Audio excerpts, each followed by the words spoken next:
don't even know. First of all, I thought it was a PS5. I thought your controller was not plugged in at all because it looked like you weren't fighting. It looked like you just bent over and shit, and it was just that, you know, he just did his thing, and you didn't even fight back. At least let him buy you dinner first, brother. You know, don't just give it up. You know what I mean? Like, fight back, do something. Fight back. It's a fighting game, you know, fighting game. You gotta fight back, punch back. You know what I mean? Don't just give it up for free.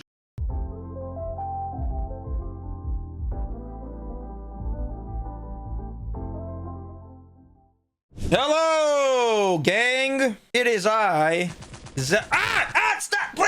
Stop shooting me. Fuck. It's I, Zav Blanigan, here with everybody's favorite Nintendo bot, FChamp. Woo, FChamp. What's good? What's good? What's good? What's good? What's good? What's good? Nintendo bot. And, that's right. We're having a good time tonight. We got a lot to talk about. Obviously, Combo Breaker was this past weekend. I just came back from that, and I had a great time. I'm gonna talk about that. We're gonna talk. It's always like that. Always like that. Always. We're gonna talk about my experience there. We're gonna talk about the results. A little bit about BAM Battle Arena Melbourne that's taking place this weekend. Is a EWC qualifier for Street Fighter and Fatal Fury. We're gonna do our book of the week, Q&As, all that jazz, and a whole lot of ranting in between, like me and Champ are known for. Big brother, little brother, tings. Yeah. So let's begin, Champ. Combo Breaker. Where should I start? Yes. You have questions for me? What do you want? What do you want to ask? No. You tell us like how you know your experience there first, and then then I'll chime in. Okay. And then we'll expand on it. Yeah. Let me tell you. So, tell me what's up. I get there Thursday. I like to go to tournaments a little bit early. You know, just try to get acclimated. Yes. I like to, go a day. Important. You got to definitely go a day early, but I like to also go really early in that day, just so like I could get there, relax, kind of just get acclimated and stuff like that. Some people like to go late at night, but I've done it before and it wasn't for me. You know. Yes. Everybody's different. Yeah. Yeah. So. I don't really mind. It doesn't matter because like I've gone to so many tournaments like week after week after week for like 10 years straight. You know, like all over. So like going to a tournament will just feel like you won't even be that excited because if you've gone like to like back to back, you go to go to Asia, go to Europe, and then go to all of the tournaments USA every week, right? Like it becomes like just a normal routine. But like I usually don't mind if I have to fly red eye or anything like that, you know. But I know some people who's like it affects them, you know, throughout the weekend. So yeah. So I got there. I didn't stay at the venue. I stayed like a little bit down the road, so it wasn't too bad. They did have shuttle access for the hotels that were like a part of the blocks. It was pretty cool. Yeah. So like it would be like in clusters, like the amount of time that they do it. They do it for like 6 hours out of the day total, like 3-hour chunks that they do the shuttling back and forth. So that was pretty cool. Saved some money on that's Ubers. Nice. Yeah, that's good. That's really good. The Combo Breaker. That's fucking awesome. Yeah. Combo Breaker is like special, brother. I love Combo Breaker. 100%. The best. The greatest. Love Combo Breaker. The greatest. I've always like said everything like about like that term is the best, bro. How's the 24-hour venue? Did it continue or did it? It did. So the 24-hour venue was so this is my thing. It was fun, but it's still missing the because they did to top 24 this year. Before in the past they did to top 8. So usually all the players that got really salty, you know what I'm saying? No, everybody that's big. Salty yes, that's huge. And be like, fuck that's huge. Shit. Yeah, so that's huge. Yeah, that's the one thing. That's why that ruined that. Yeah, for sure. Because that's 24 pros right there. You're missing. Literally. So like, that for sure. Yeah, that's a big deal because if you're doing for like top 8. It's only 8 left out of 1,000 cats, right? You know what I mean? But then the process, like 50 pros are gonna go, right? You know, that 42 of those guys are still hurting, and the fastest way for you to get over it is to play, right? You know what I mean? So that's a big deal. Yeah, so that was kind of like the part that sucked, not gonna lie. If you organize that better, be like, after the tournament, guys, we're gonna have a team money match. That's how they gotta participate, you know? Right, something like that. Like, I know they did I think the auction later that night. I didn't even know. Yeah. Because I kind of left. One. Yeah, I left, came back, and I was like, oh, fuck, I missed it. And, but yeah, so hopefully next year Rick makes it like so it's to top 8, you know? So then that way it just kind of incentivizes people to start to do the overnight thing, you know? Because everybody was kind of dipped after the top 24 was solidified, and then it was just like, it was people, but it wasn't the elite players there like it used to be, you know? Yeah. Because before it's like you got Daigo Tokido, Problem X, right. Everybody there, right? Like it was pretty fun, you know? Yeah, 3 o'clock in the morning, I'd be in the venue seeing Daigo playing random people. Like how cool is that? You know? Like it's so it just doesn't give a fuck. He's just implementing strategies over and over again, like playing rec, you know? Yeah. Yeah, because they're all jet lagged too, right? So it's like, what else do they have to fucking do? Yeah, I mean, it cannot hurt you to play more. Right. I'm sorry, like unless your pools is like 9 a.m. and you're still there at 3 a.m. Even then, you leave there at 4. You're still Gucci in the pools. I'm sorry, but you're still like for the most part you would be, because you're a pro. Like you shouldn't really think about pools anymore. Like it should be like a foregone conclusion that you're gonna get out of that bitch. You know, with no problem. So you know, whether you want to gear up is the round 3 or round 2 after, you know, pools, right? That's basically the start of your tournament. If you're a pro, right? Those are like not necessarily an issue. The first round pools. That's when it gets really spicy, is outside of pools. So Friday, let me tell you my cool little journey. So I entered Fatal Fury Friday. I've only played that shit like 4 times, but it's okay. Yeah. And I fucking had a death pool. My pool was VX Bao. Was it? I don't know how to say this KOF player's name. Is it Scientific? You know what I'm talking about? It's like spelled. I did not know. I did not know. It's like Cientific. I think it's Scientific, but without an S. But I did not know. He's a really. I'm not that familiar with those. He's a really good SNK player. That one. Okay. He actually, I think he's the one that sent VX Bao to losers. So I had him. VX Bao's not that active with that one. He just like plays because Shanghai plays, and that's his boy. You know what I'm saying? Like, that makes kind of like sense. that. His main is Street Fighter still. Yeah. That makes sense. So it was them, and then like Mono was in the pool, Space Boy was in the pool. It was just like a bunch of really good players, and I almost made it out of pools. I was one match away. Not playing? For not playing? Not playing. Yeah, that's so fucking awesome. That's fucking awesome. I know. I was so hyped. I was so fucking hyped. I lost to Space Boy. Barely lost to that motherfucker. The first game, I fucking didn't know combos, and I dropped my shit. Sick. And then I was like, damn. And he beat me 2-0. But I was really close to making it out. So I was really happy about that. I was like, it was cool because I was like, fuck, if I fucking, you know the thing we talked about when you're like, when you play a game and you don't know shit and it motivates you? I was like, damn, I want to go home and fucking get better at this shit. See, you know? That's why I stay away from like games that I'm not going to take seriously. Like, so I don't like dab around playing other games. Like, even though I play multiple fighting games, like those are the games I like to play, but I never really focus on King of Fighter kind of games, SNK games. So I'm not gonna like jump into that or Tekken, you know. If there's like maybe like a KI or like another Capcom game or like a Marvel or like an anime game, maybe you know. So I have to play them for sure. But like when it comes to that, you know, Shanghai's just gonna win that, and I said that from the start, guys. From day one, guys, there's no point of playing this. Shanghai is just gonna win. What happened? He won Evo again. Evo Japan with that. It was the fucking easiest call out in history. That dude is just winning that every time. Yeah, that was pretty free. I'm not gonna lie to you, bro. It's free, bro. And mind you, he just did basics. It's like as if he knows the entire cast already. Like that's how fast he fucking picks up those kind of games. Yeah. Yeah, it's like that legacy knowledge. It's just like copy paste. Oh yeah, totally. Especially those games, like King of Fighter games, bro. The fucking legacy skill in that one is insane. Yeah.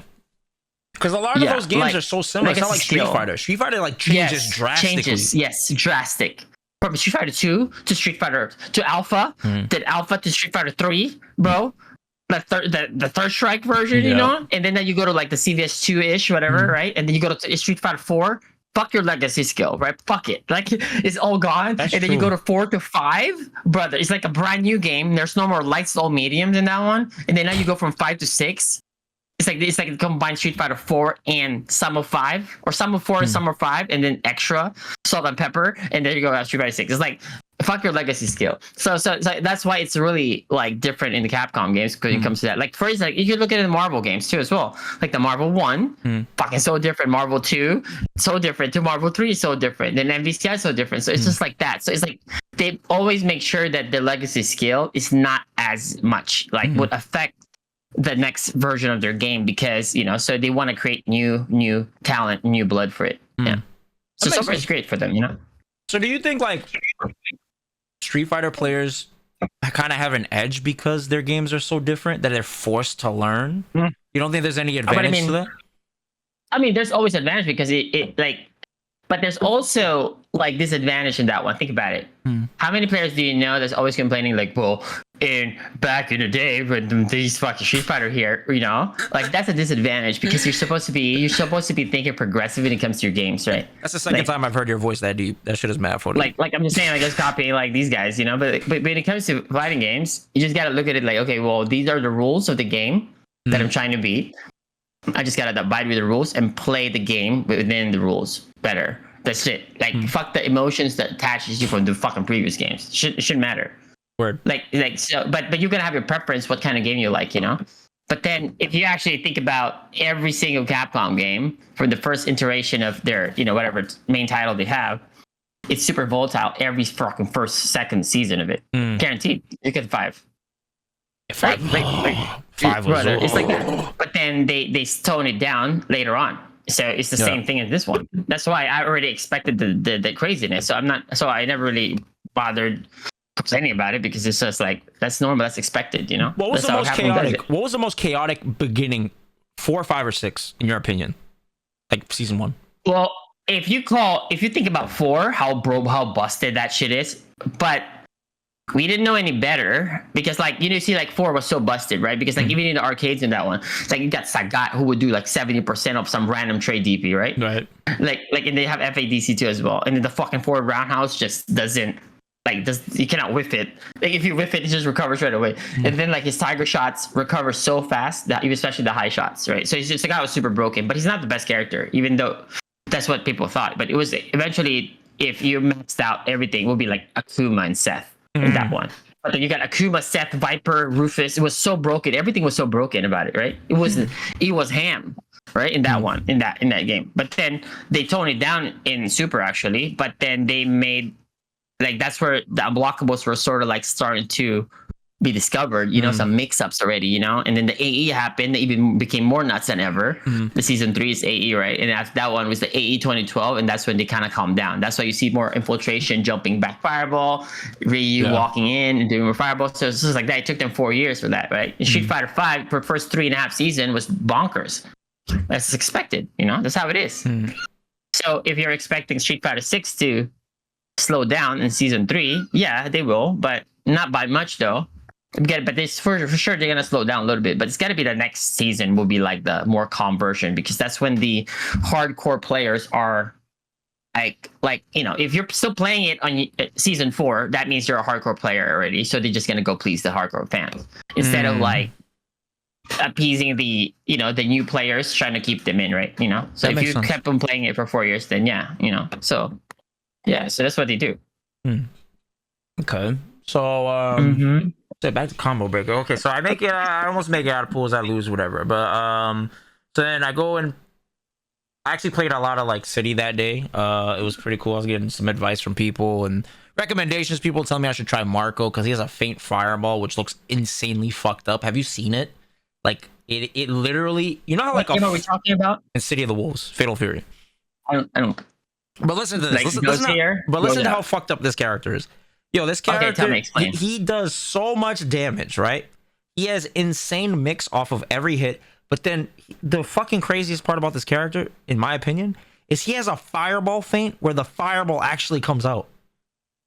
Wait, is this character out already? Or yeah, Marco. He's the one that has the weird. He's like the fucking. I don't watch shit. I don't watch it. Martial artist looking dude with the fucking weird JoJo's haircut. No clue. Yeah, no clue. Sir. Like, but I'm saying like, oh, so that character's out? Yeah, he's been out since launch. Oh, I see. Who's the best character? Hotaru or I think it's Hotaru. She's pretty fucking. She's like young. What character did Gohan use? Oh, Goichi used Marco. That's the character I'm telling you about. How about Chris G? Chris G used Hokutomaru, who's like a ninja. He's also top 3. Chris, yeah. I was actually really, really not disappointed with Chris because Chris is super god like always. Multiple fighting game specialist. He's been doing that fucking for years.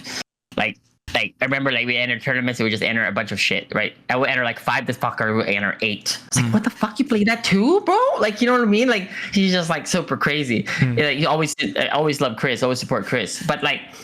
But since his new main game is King of Fighters, because that's what he's sponsored for, right? To play King of Fighters, you know, or like City of the Wolves. So he doesn't play as much Street Fighter, right? Because I thought like Chris G's gonna be cooking if he just kept playing Street Fighter, you know, because like his mind was just botting everybody, you know. Right. But then, you know, obviously he had to focus on City of the Wolves, right? Because I was expecting Chris G to get top 8 in Street Fighter, to be honest.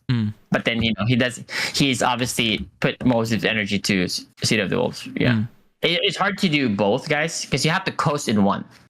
That's not the thing. You have to get good enough and then just coast with the other one and just use fundamentals to be able to play multiple fighting games. That makes sense. Yeah, this is coming from like actual like experience for like, you know, entering all these games. Like you have to pick like a week that you're gonna train for this, and then when you go to tournaments, your tournament matches are your practice for those games. Because you're entering too many. So that's kind of like how you get good with those multiple fighting games. But I love playing multiple fighting games, you know, so I'm excited for the new ones that comes out. Yeah. Season 1 of Street Fighter 5, was that when you made top 8? Or was it season 2? Season 3 or 2. Yeah, season 3. Yeah, 2017. Yeah, 2015, 16, 17. Yeah. Oh, the game came out 16. 2014. Oh, okay. Right? Yeah. Second season. Second season. Oh, yeah, that's right. Yeah, season 3, I stopped already. Yeah, season 3. End of like season 3-ish, I stopped already. So you played Marvel at that time also? MBCI was coming, right? Oh, it was so already? It was about to come, yeah, for sure. That's so why you were able to focus. Yes. Okay. That makes sense. So that was my focus. Like, because I'm just gonna coach in Street Fighter. In that one, it's like, oh my god, I'm gonna qualify Capcom Cup in the Street Fighter, but I need to focus on in Marvel more, you know. So it's kind of like that. But it's pretty easy to kind of like get updated, anyways, because like you just need to coast and like to say if you're playing like 5 days a week, for instance, like of that game, I'm not gonna play that.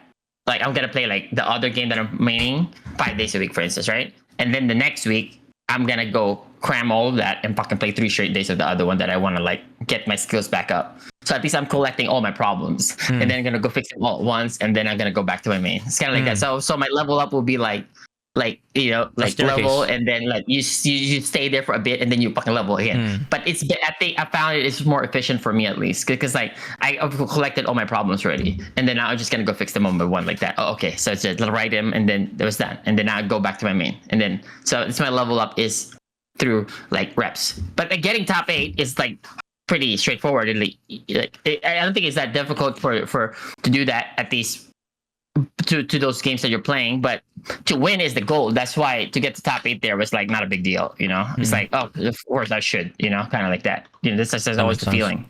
Should get top 8, kind of like that should be easy, kind of like that. This is the mindset. It's not easy, but that should be the mindset, at least for me. All right, that makes sense. Sense. Okay. So Saturday is pools. So I wake up. I had an early pool. I had 12 o'clock. It was like so I guess some of the later first wave of pools, the latest ones I heard were like 2 o'clock. Somebody had one at like 2 or some shit. But then it was like after that it was like 4, 6, 8, and whatever until the end. Really good. It's very convenient. Yeah, it's pretty good. So I played at 12. I go through my pools. Okay, so I'm not gonna lie to you. I was gonna go Jamie all the way, but so I had a bye, and then I won my first game. Then my second game, I had a JP. Right? I played Jamie. I beat him, but I was like, okay. I had another JP right after that. I was like, dog, I don't want to play Jamie JP twice in a row. I don't want to do this shit. So I just went Dawson and just absolutely obliterated him. I'm not gonna lie to you. Okay. That's good. I just didn't... So you played Dawson, but you decided to not pick him anymore. Even there's a few matchups that you should have used. Oh my god, I know, man. Right? I know. You know what? You want to talk about your games? Yeah, Let's talk about your games. I'll get to that in a second. Oh my god, I know. That shit was a fucking. So that shit was just disaster. Okay, I know. But okay, so I'm gonna talk about the in between game. So after I obviously before you say anything, do you know that after you played that stream match, right?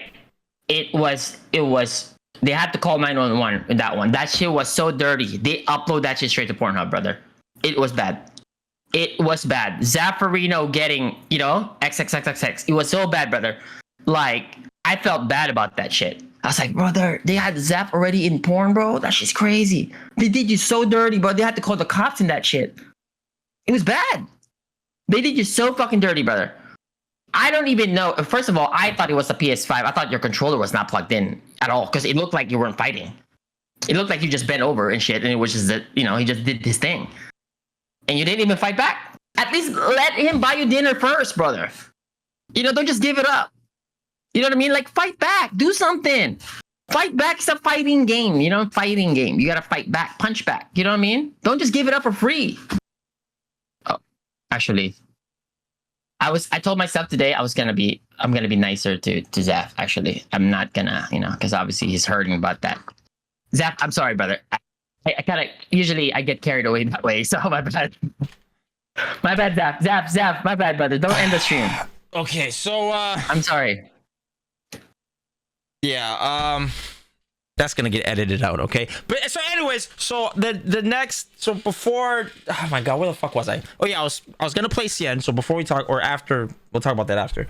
But the in-between match, okay, I lost to Cien, I lost to Takamura. So after I lost to Cien, I got sent to losers, obviously, and I played. Is it back-to-back? Yeah, no, it wasn't back to back. There was one match in between. It was against. Oh, nice mindset. Against Thunder. That's good. Okay, let me ask you first. When you fought Cien, was it 2-1, 2-0? What was the round like exchanges? It was 2-0. I took round 2 of game 1. Okay. And then he. Do you remember how you lost? I don't remember the first game. I remember the second game, but before I get to that, I just want to, because okay, sure. The match between, it's not as important as those 2 losses. Sure. But there was a very big. It was a great accomplishment. It was important. That's important. That's important because the fact that you bounced back after you lost, you got sent to losers, and you won. That's good. That shows maturity, though. That's great. Yeah. That's a dub. So listen to this. It gets even juicier than that. So I played Thunder. Thunder, Akuma player, Joel Marogan, right? From Toronto. So he qualified for Capcom Cup Season 1, I believe. Yeah. He did. Yeah. So we played. He's pretty consistent there. Yeah, he's pretty stable. So he played. We played and we've played several times online brackets. That's the homie. Shout outs to Joe. So we play. I take the first game, and then he takes his time. Second game, he double perfects me. Double P's. Not a big deal. Right. Yeah. Right. Okay. So after he double P's me, I just look. I just look to my right, and I go, I'm not even mad. Oh, that means I won. 6. Nah, well, yeah, but if you guys have known me, you've been following me, you guys know that I could get fucking super angry, like that's that, crazy, right? So there's no chip damage in this bitch, brother. Everything can be a perfect, bro. It's not a big deal. It's not like the previous perfect. A perfect here is just like a fucking decoration, brother. It's the same. That's true. It's still first to 2, right? Did he get 2 wins for that? It's 1 win. That's true. So it's the same. Yeah. But see, your mindset, I just grew into that, right? But the old mindset of mine was not like that. It was to win, dominate, everything, no excuses. That's not reasonable. I know it's not. You don't have to tell me that. You don't need to be that special to do that. It's like you just look at it. What's its format? First to 2 wins. Okay, so he got win then. I got a win. I got a 1. He got 1. Okay, so now I need to play this one better. It's really like that. And there shouldn't be any emotions attached to that shit because if you would have won with a spectacular comeback. Like at the end, like final round, 1-1, both score last round. That should be like you should celebrate. You know what I mean? If you're fucking like, fuck yeah, you know what I mean? Yeah. Like that. But like in between, if the set is not over and there's something like it's just like a second game of it, it's not a big deal. Right. And that's what happened to me. I thought of it. I looked at it, I was like, oh, I'm not mad. It was like an introspective moment. I said, that's nice. I'm not upset. So then I literally, the next thing I said was, oh, I won. Because I only really lose to myself. So when I realized I wasn't losing to myself, I said, oh, I won. That's good. So he wins the first round of the game 3. I still didn't care. And then I double perfected him. And I won the set. So that's awesome. Yeah, I don't care about double perfect part. I don't either. I don't give a fuck about that. Tell me the round 3 part. Tell me what was the entry point of your offense in round 3 that steamrolled him? Tell me. How did it turn around? I stopped hesitating on his fireball patterns. I just walked up and DI'd him. At what, 96 seconds? Yeah, it was like 98 seconds. I just walked up, DI'd. Oh, so you went all in right there. Yeah, I just knew because he kept doing it, and he started off the set not doing it. You have enough read already that led up to it. Yeah. So it's a more educated guess in that part. Yeah, but that's insane. Game 1, he didn't do it. he was really passive and I was taking space. Game 2, he started doing it. Game 3, when he won the first round, he did it again. So I said, oh, he's going to do it again because I haven't punished him. Yeah, so I just you have to call him out. Yeah, I just did which is great. But that's like, great, actually.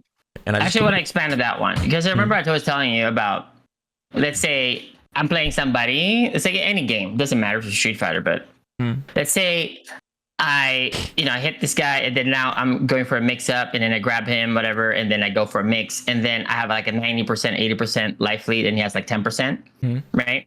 I know for sure he's going to take a grab there in the first round. I'm still going to go grab him. Like, I don't care if he techs because even though I can just shimmy there or do some frame shots, whatever, I don't care. I'm still going to go for grab because I don't need that damage now. I need that mental edge later because I want that motherfucker to be comfortable thinking that he was going to tech that. So later when the stakes are a little bit higher, there's a lot of tension. He's going to tech in that specific spot that you kind of plan. And then I'm going to cash out the damage because the damage, I need that later, not right now because I'm up already 80-20 in that situation, right? So like saving hits when it matters later is really important. Like, so sometimes you don't want to show all your cards because in a tournament match, you kind of have a lot of those. You're going to need a few of those just to close it out. This is also how you develop your clutch in that sense, how you set them up along the way. It's like I need this motherfucker to think about teching later. But then I'm gonna distract him and do a lot of random stuff that to distract him in neutral. And then now when the tension is high, then I need to cash that damage. I'm gonna go for that. I'm gonna go for anti-grab in that sense. So that I do that in like numerous games, and it's really good to set that. And there's many different ways too. Like for instance, like I let him jump. I know he's gonna jump. I let him jump, but I'm just not gonna get hit. And then if he jumps again, but then I'm just gonna let him jump, but then not necessarily. I'm not gonna get hit by the jump in, but I want to make him feel comfortable there, and I'm just gonna kill him in the ground more. And then so later he's gonna be more comfortable. Then you go for a fucking instant kill. So that matters more in the fucking first to three, Right. Yeah, that's pretty nice. Yes, I've seen some stuff too, like people will double shimmy in high tension situations, like you were saying, and because it makes sense, because like even if you have the discipline, the first time you see it, it's very unlikely that somebody's gonna double shimmy me, right? Because usually people kind of respond immediately to things, and so you know why that happens? No, well I can guess, but I don't know. I don't know. I'm sure you do. It's because like part of the fighting games is you fighting your survival instincts, because if the tension is really high, your natural, like your instinct would want to defend you. So that would be your first initial response, is to defend, which is like to tech a grab. So let's say the tension is really high and it's an abrupt situation. Let's say like a scramble happened and the jump and then grab immediately, and then he does double shimmy. You're gonna tech a grab there because that's the area where you're currently not paying attention to be logical, because it's from a scramble. Right. And then your natural instinct your survival instincts will kick in, and that's usually going to take over. So half the battle is usually controlling that side, which is like that survival instinct part, because that's the one going to get you fucked.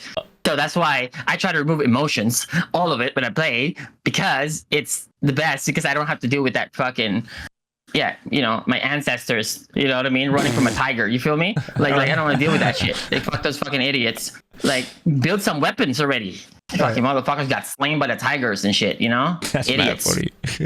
Yo, have you know what I mean? watched... That's the reason. That's the reason, though. The most logical players would tech in certain spots if it's a specific situation, and you can set that up. I can tell you about it, though. Never tech a grab, okay? Never tech a grab. And I can put you in a situation after I distract you for a few conversation, you're gonna tech the grab. Like that. Because that happens. It's your instinct. It's just built into you. If somebody's close, you delay tech, right? Like it's just. But it can't happen from a set play knockdown Oki, because the player will be reminded to be more logical, because they have more time to think about getting up from that Oki. There's nothing else to do. It's a take grab. Yeah. Right. So but if you did it from in neutral, let's say you hit them with a medium kick instead, standing medium kick, and then you did DRC, and then you walk in instead as a take turn, and then you walk back. That fucker's teching there, because that's not it's like a broken play in a sense. So his logical side would not kick in yet. So that's kind of like how you manipulate your opponent in general, and that's just I love doing that in fighting games. It's so good. It's so rewarding. Right. That's a pretty good. Have you ever watched the anime Bleach? No, I don't watch anime. Oh god. Okay, so people in the chat will understand this. You guys remember when Ichigo fought Byakuya in Soul Society?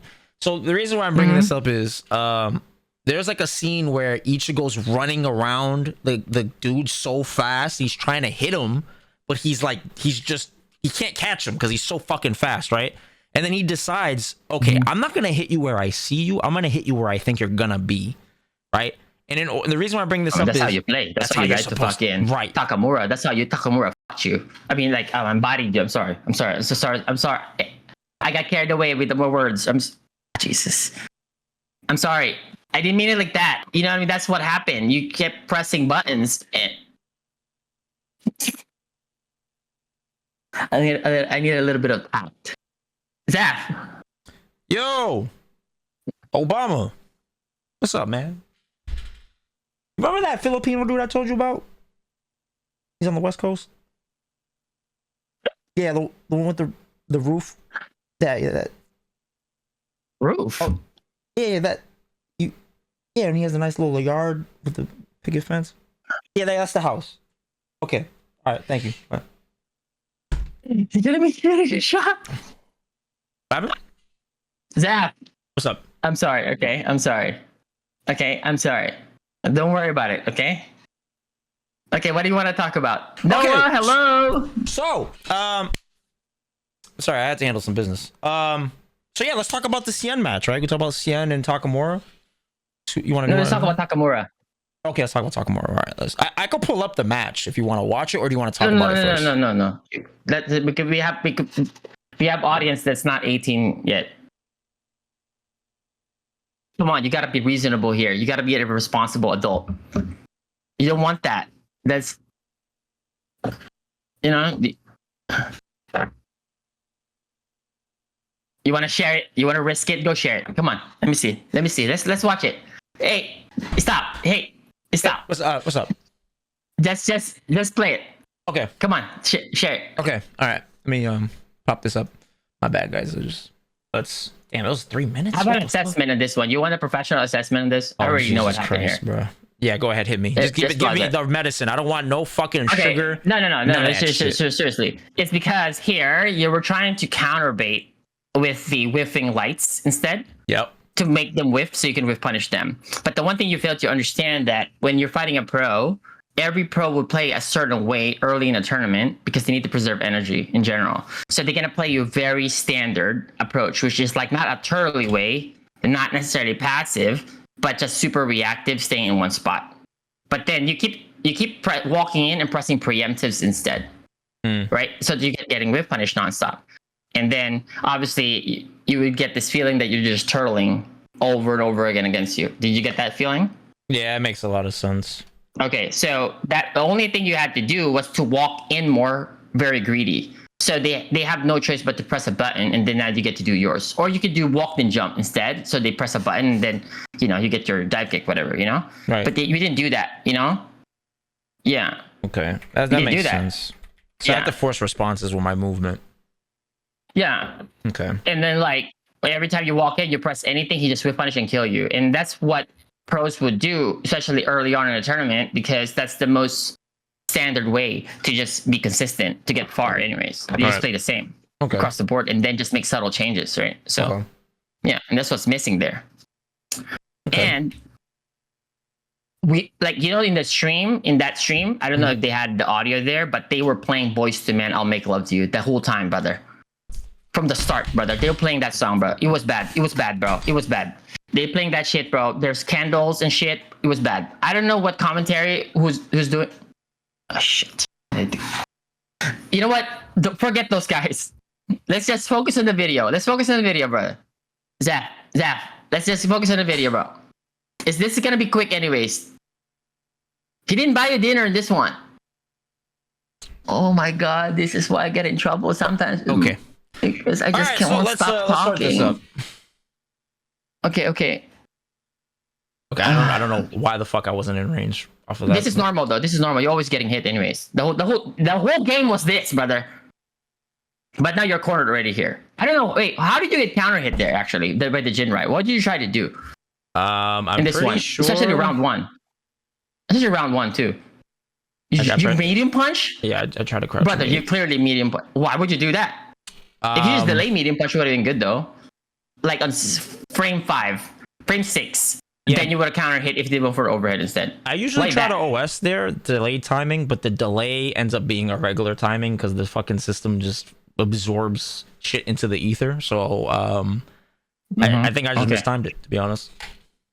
Okay. That's fair. Okay. The standard round, whatever. Who cares? Do you see how like everything is a shimmy there at the start, or they got to go all the way? You know. What's up with the overhead there? You think? Why because did I they're gonna respect, right? Here? Yeah. It's not a bad. That's not a bad decision, by the way. Yeah, it's not a bad choice. I'm just asking. You know the thought process behind it. Honestly, I think I was supposed to try. I was trying to do walk up forward medium kick. Okay, but I got overhead. But you got the overhead instead. Yeah, because I don't really overhead unless I have the drink too, so I can get the level up execution. All right, that's fine. It's the first round. Who cares, right? Not a big deal. So that let's see that adjustment here. See, wasting. See how you're so afraid to walk up, in that sense, and that's a broken play too. That's why you would tech there, because it's early. You got shocked there. See, you would tech here. Normally you would not, right? But like that's like one of those broken play, and then you're gonna tech there for sure. Just so we're clear, when we're talking about the overhead, we're not talking about the stand heavy kick, guys. We're talking about right here. Right here. That one. Yeah, there. Yes. Right? Yeah. Okay, yeah, that was supposed to be okay. That was supposed to be standing. That's supposed to be standing medium kick. You still get hit. You still would get hit though, because I would have still got 7 frame. Yeah, 2 MK. No, actually, if it was stand medium kick, I would have crushed it. You think so in that range? Oh yeah, it would have crushed it. Distorted hurt box. Yeah, it has a little crush on it. Yeah, on frame 3. I mean, we can test that, but it's sure. That's fine. We can move on. It's the first round. Nobody cares. Everybody loses the first round. It's about what you do from the round 2. And onwards. True. Yeah, so here, like you're doing this. Mind you, he has not shown you at all that he's gonna be doing any preemptives. But you're baiting him to whiff. But he's only doing movement, right? See, it's all movement. Right.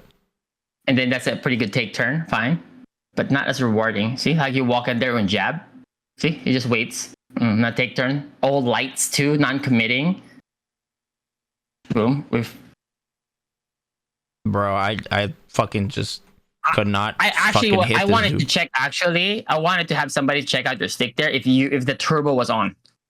Because it reminded me of a Chun-Li player, like, you know, just the jab on the turbos. But it's just fucking amazing to me. Like why are we mashing jab there after that? Well, I thought he was gonna walk up because I was taking the space, but he wasn't. He just kept fucking. Yeah, but why are you thinking like that early on too? The fucking first game, 2-second round with no info. You start doing that, assuming things. That's where the inconsistency happens. That's what I'm saying. Like your strategy in a tournament setting should be super stable. Even if you haven't played this person, you play this person, and then you just got to make some edits, just subtle changes along the way. Like you shouldn't have have a specific one for this one. I think he's gonna do this. So you know how many mistakes or how many wrong reads you're gonna have, right? Like that's not a good foundation for your strategy. In especially in a big tournament like that with multiple opponents, you got to preserve energy. This time, by the time you get to like top 64, you run out of energy there, or run out of like ideas of like exploits. You know? Right. Yeah, you need to have like a stable strategy. That's how you're gonna get your hits mostly consistent. Yeah, to go for that early with no reads and you assume that down, you know, and then for you to win, there you go, captured. That makes sense. Yeah, but it's okay. 1-0. I don't know why you didn't counter hit there. Just so you walk, nice parry. He corner carry. Oh, he went for setup. Like, of course, he's gonna walk back to MK. See, walk back to MK. Buffer 2 MP. DRC. Space trap again. Repeat. Grab. Super standard. Buffer there. Nice whiff punish or preemptive strike, whatever. Standard. Walk. Like super standard gameplay. Like that's what a pro would do here. Oops, nice whiff punish.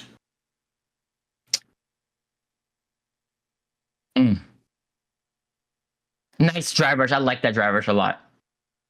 That was like everybody and their mama knew that jump was on the way, brother.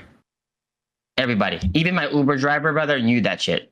My Uber driver would have anti-aired the fuck out of you there. That was like the most like obvious jump in history.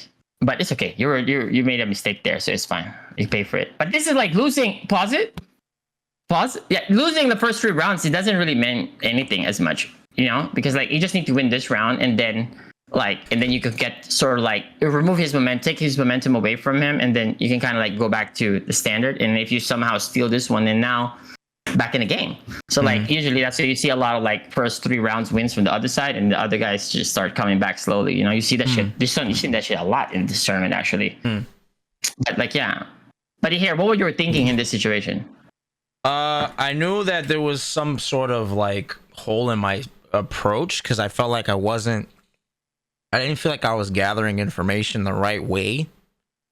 I mean, you do that really well though. It's just that this style is not the style that you use is not for this kind of style, which is the standard template of decision making a pro would make in the tournament. Like you should be also playing the same, because that's what every pro does, play like this. Every pro, right? For the most part, they play like this early in the tournament, all the way later, and then they make edits for the specifics. If they know this player already, they're deep like top 16 and shit like that, top 32. They're deep in already, so that's when you just start doing some specifics. But early on in the tournament, doesn't matter who the fuck you're playing. They're all playing this way.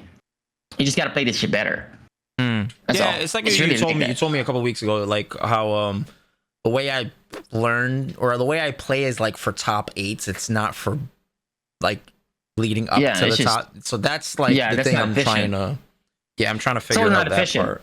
Like, how do you even get to top 8 if you're like don't have a strategy to get you to top 8? You know what I'm saying? Like, you need to have a strategy to get to top 8 first. Right. like, and then like come up with like your specifics for those players that who's somehow there at the end. It's really like that, because the specifics part is like, sure, it's very detailed, it's very specific, but that's really cool because now you can kind of like add that to your notes, whatever, right? You have some specifics for every kind of like style or player, whatever. Then now you can kind of have a slightly better win rate because that's somehow your that's like your comfort zone is that. Right. But if you're not resolving this area, which is your flaw or this is your issue in general, right? Then you haven't really worked on this, like your general template strategy for the early parts of the tournament.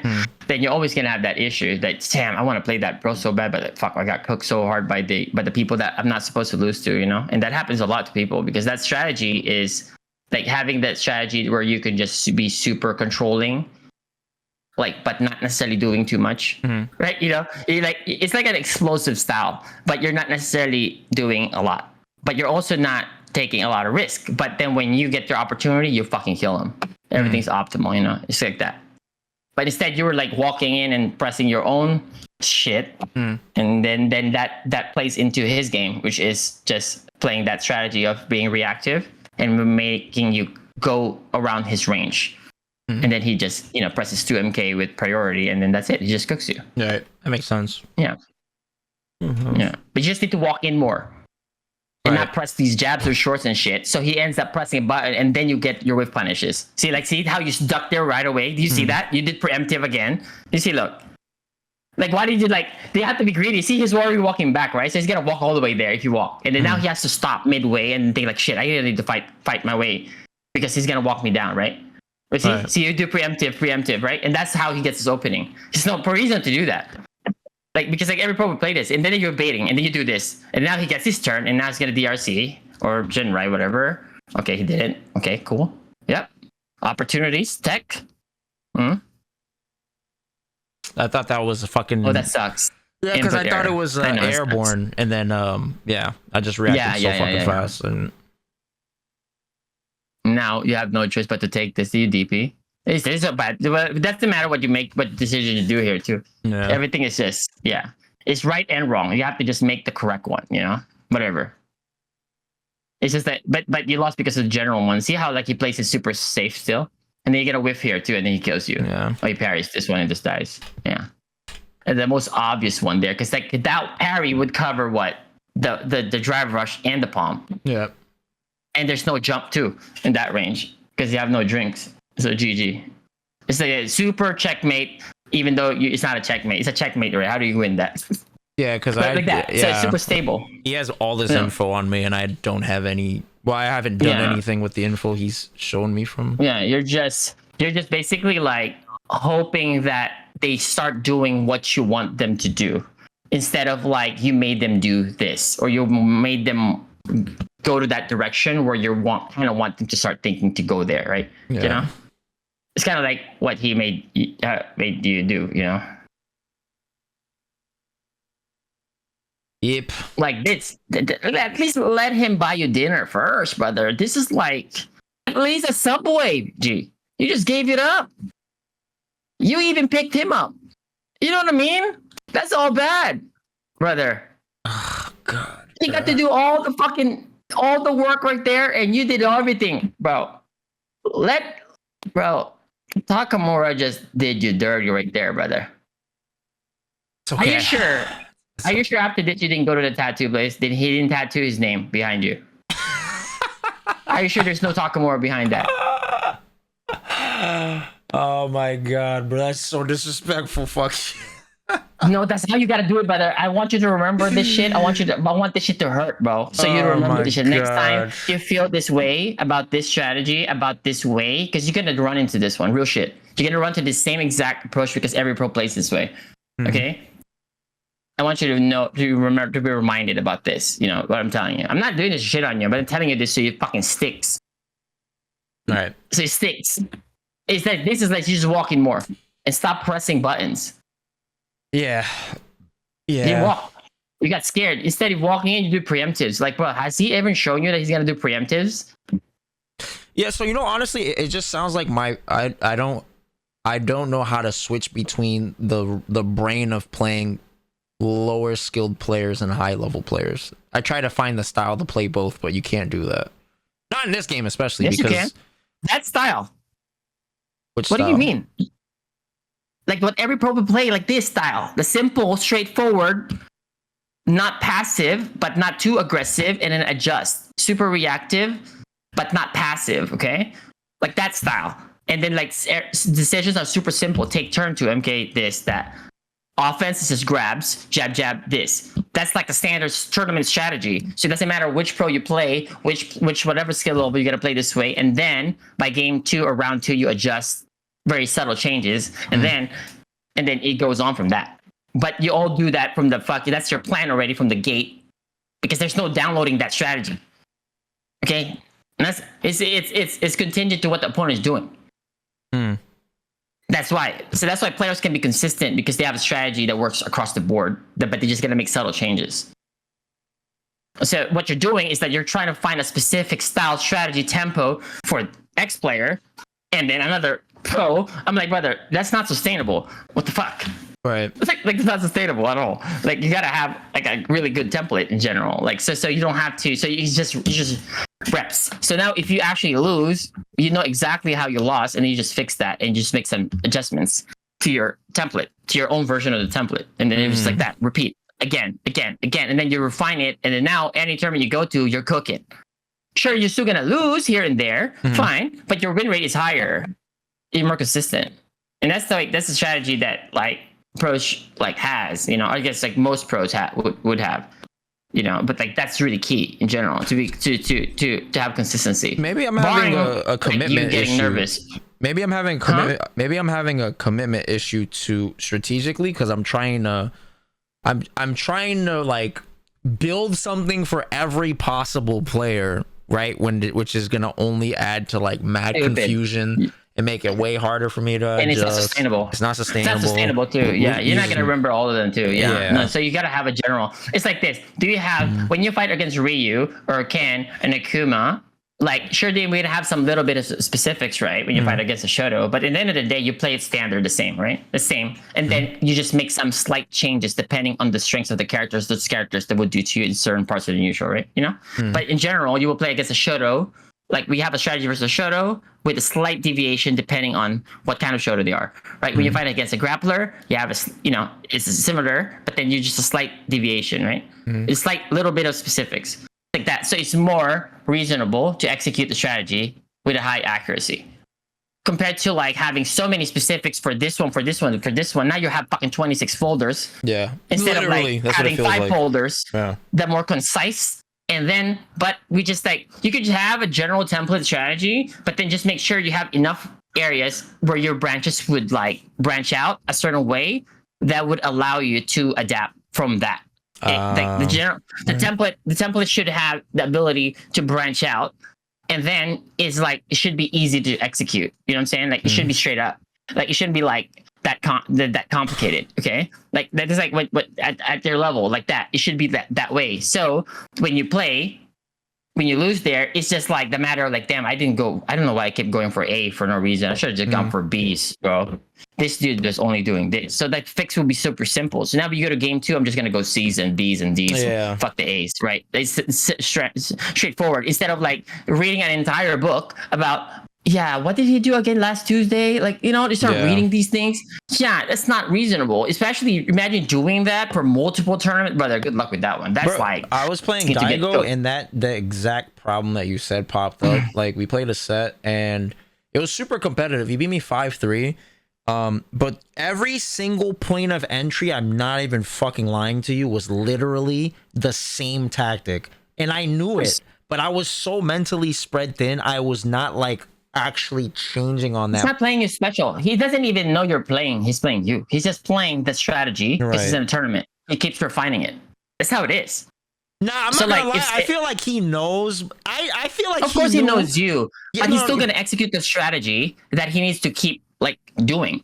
No, but this is the thing. So listen, champ. I know he specifically did this to me because you know what the fuck he did?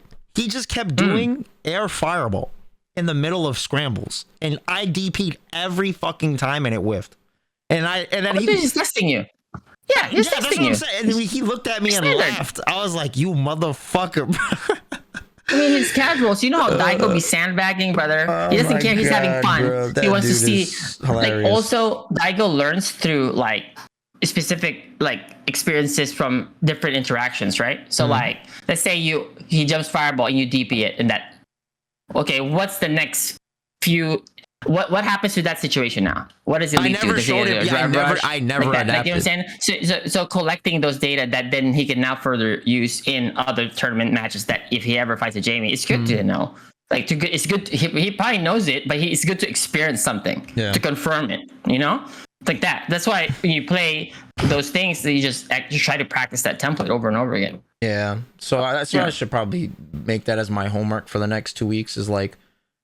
Just develop like a really simple template for it's like not simple like brain dead easy, but like because even though it's simple like A, B's and C's and D's like the situation, but they're very very organized and they're really like well thought of basically. So basically you get to that point when you already mapped out what can happen to this or this and that and that. So now you don't have to like improv in the situation. You already know what will happen based on like you say you walked in and you were too greedy and this dude did medium kick.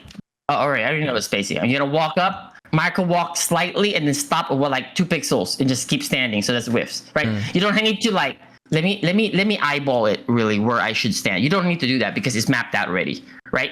But if he does preemptive and does fireball, then you already know. Okay, I'm gonna walk up. I'm gonna try to parry my best here, and I'm gonna add the layer of like walk up parries here, or maybe walk up preemptive medium kick to stuff the fireball. Right now, your adjustment from that point, you don't have to think about it. It's automatic. Yeah.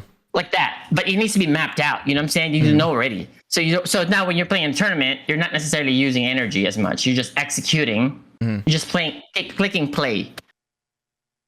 Okay. Like that. Click play. That makes sense. Yeah. Instead of like using all your energy trying to like have a specific. Imagine you're doing that in a 2 out of 3. That is so unreasonable. Right. That makes a lot of sense. If you want to play like that, you should play Dawson here. If you played Dawson here, you would have had a slight. I mean, it can't get any worse than this shit. True. This is in Cornhub. This fucking video. You should search your name. That shit will appear. They got your thumbnail and shit in that bitch. They did you dirty there, brother. They did your ass dirty, bro. It was bad. So like, it can't get any worse than this. This is by far the worst performance I've ever seen you play. By far. You didn't even get to half-life feel. You know? Look at Takamura. Takamura's still sitting down, brother. He's still like, do we still got any games here? Yeah. Was that only 1 round? You know what I mean? But you're already like, no, I'm done. I don't want any more round 2, you know? Like, you know what I mean? That's what happened here. That's exactly what happened, brother. Look, he still wants to sit down. look at everybody around you. Look, everybody there in the fucking stage. Look, everybody there behind. Look at the video. Everybody looking away. They're all embarrassed. They're all ashamed, brother, because they're Americans. You know what I mean? They're like, look at the guy with the fucking jacket right here with the X. This guy. He turned around immediately after the bodying. He doesn't want to be part of that. He doesn't want you to make eye contact with him and talk to him. He doesn't want to. Everybody turn around, look away, have lunch and that shit. God, you know what I mean?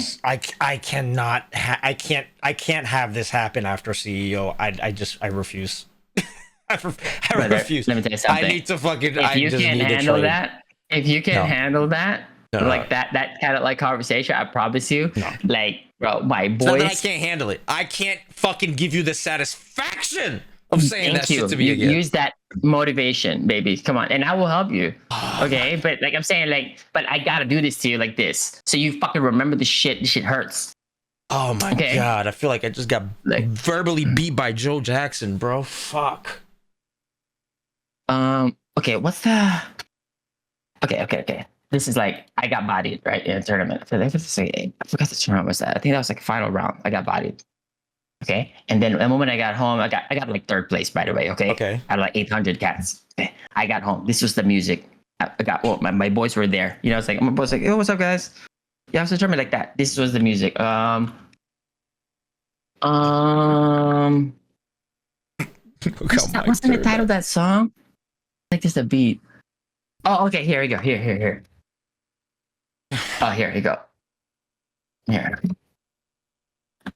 This was the song. The moment I walked into the door, brother, they got the fucking Bluetooth and shit. Okay, and then they start dancing. This one. Wait, what are you? Okay. Are you sending it to me, or you? I'm playing it right now on my stream, but I'm gonna share it to you. Okay. My boys is my boys that did me dirty, brother.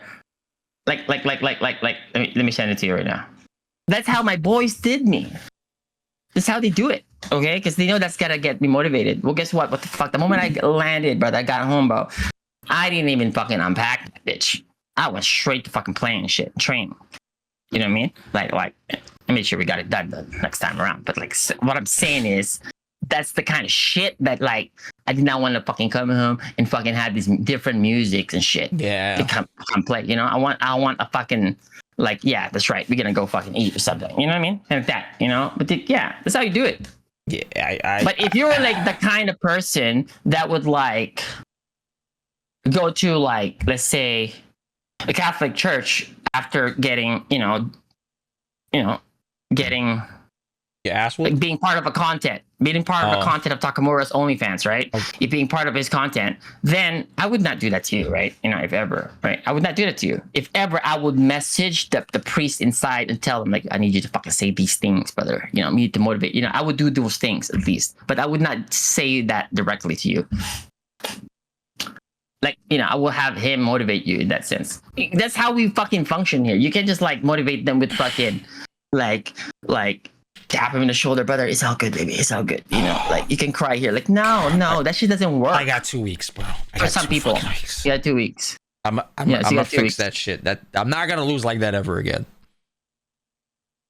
But I mean, let me tell you, most likely I believe you in that one because they can't get any worse than that. That's like the rock bottom, right? Like, what the fuck? You can't dig any deeper than that, bitch. That's it, brother. Nothing is deeper than that shit, bro. That is all the way. So yes, for sure, you can only go up from that. So I believe you. I'm on your side on this. I feel like you just hit me with a stun combo. But that's true, brother. That's it. Tell me, like, if you somehow beat that and found a way, or like found a TAC infinite, bro. You've been comboing me for the past 50 minutes. No, brother, that's out of love, brother. But like I'm saying, like, if you still found a way to fucking top that off, you're the GOAT. You're the GOAT, right? Because that nobody can beat that. That should be the highlight of Combo Breaker. Like, you know, one of those things that they put that will be the match, brother. That's the match. Tell me any match faster than that shit. Okay, you know those fucking Monster Hunter fucking commercials they saw on stream, but they only showed like the teaser, not the whole trailer. It's like a 30 seconds. That's your match. That trailer was longer than your set, brother. Okay, that was longer. Okay, your match felt like the commercial of the teaser. Do you understand this shit? I want you to remember that. Remember that shit before you go to sleep, brother.